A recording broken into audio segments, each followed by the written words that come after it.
Commune with your own heart upon your bed, and then be silent. Commune in what sense? Carry on a dialogue. What dialogue? From the premise of my wish fulfilled. Well, with whom would I share it? Well, I would share it with my wife, first of all. Then my daughter would be the next one to know it. Then my circle of friends would come into it. They would know it. Well then, carry on the dialogue with them. Have them congratulate you on your good fortune, and then accept it as an accomplished fact. It will be done for you. And fall asleep in that dialogue. Don't argue. That will only imply that you're not aware of it. That is something to be done. That some obstacle to be overcome. No, you go to the end of the matter. Always go to the end. And if I dwell in the end as though it were present, well then that's all that I do. Then I sleep in that assumption. So I assume the feeling of the wish fulfilled, and then sleep in that assumption. And then carry on the dialogue from that assumption.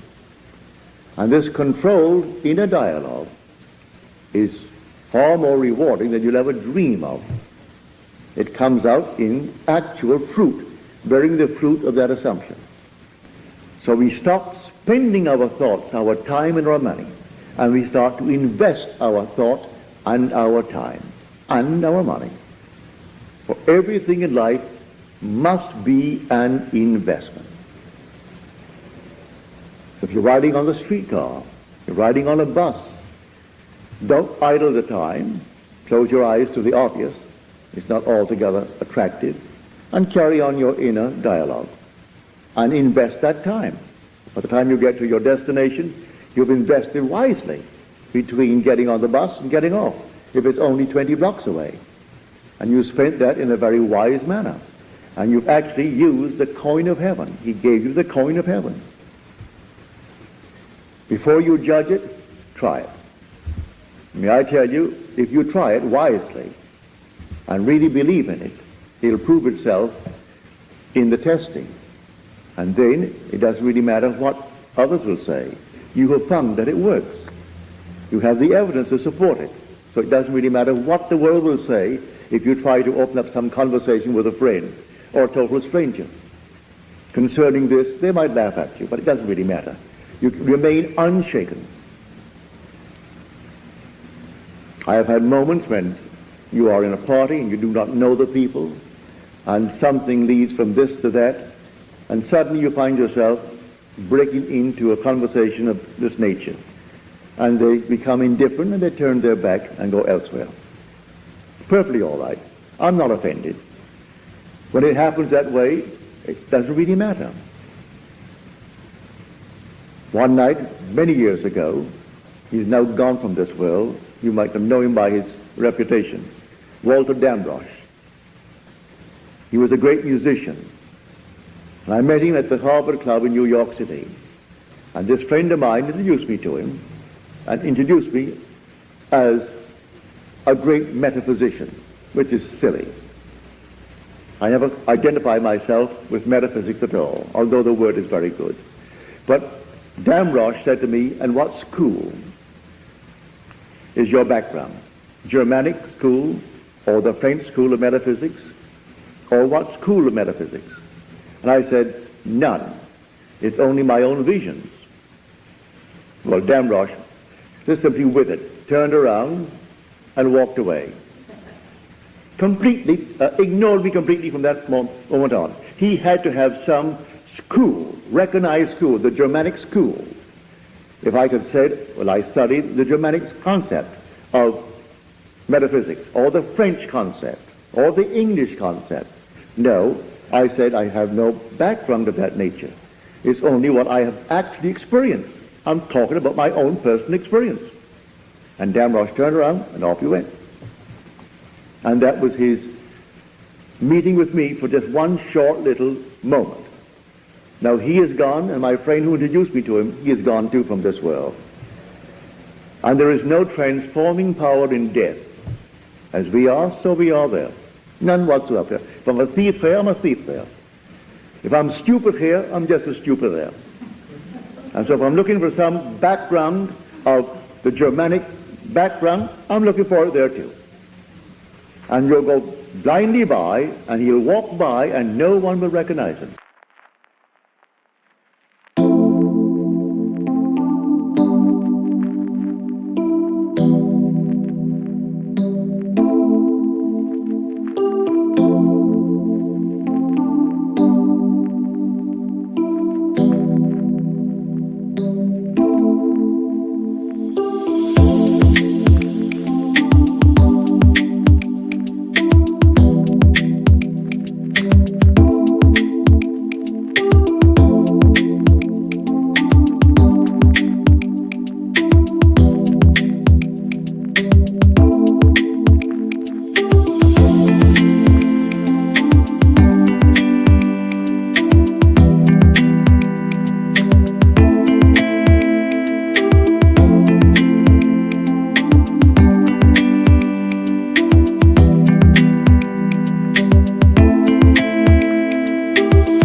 He is bringing light into the world.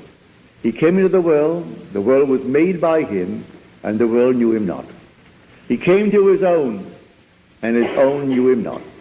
They turned their backs upon him as he comes into the world and tells of the world, how it's brought into being through the Word of God. Then he tells you that you are God and asks you to imitate God as dear children. Well, if God did it this way, and I must imitate him as a dear child, tell me exactly how he did it. For we are told, through faith we understand that the worlds were created by the Word of God, so that things that are seen were made out of things which do not appear. Is that how it's done? It does not yet appear what we shall be, all right. But I will assume that I am what I would like to be, and it has not yet appeared. Is that how he did it? Yes. He calls the thing that isn't seen as though it were. And the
unseen becomes seen.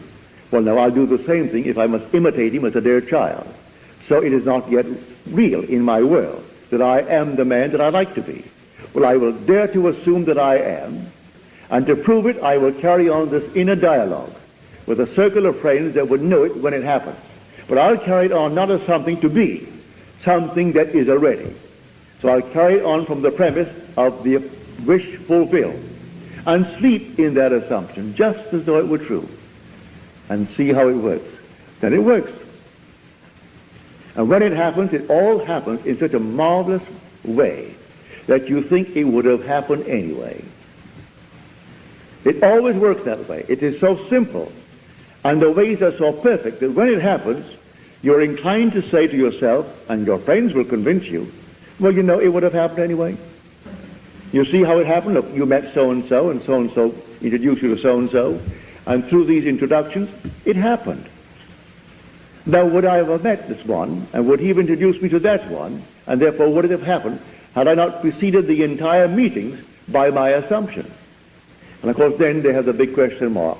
Well, it would have happened anyway. And many a person will say that, because when it happens, it always happens so naturally.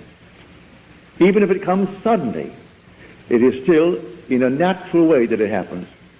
Nothing comes out of the clouds and drops in your lap a huge bag of money. No, if it happens, it's going to happen naturally. Even though it surprises your friends and surprises you, it's going to happen in a very normal, natural manner. So I appeal to you to use your time and your thoughts wisely by investing them rather than spending them. And you can start now, this very moment, to invest your time, invest your thought. And in the not distant future, you'll get the fruit of the investment. For to invest is to expect returns on your equity. And you have equity in the ability to think, and to think in terms of images, think in terms of thoughts. And you have time. So you can actually take it now and invest it.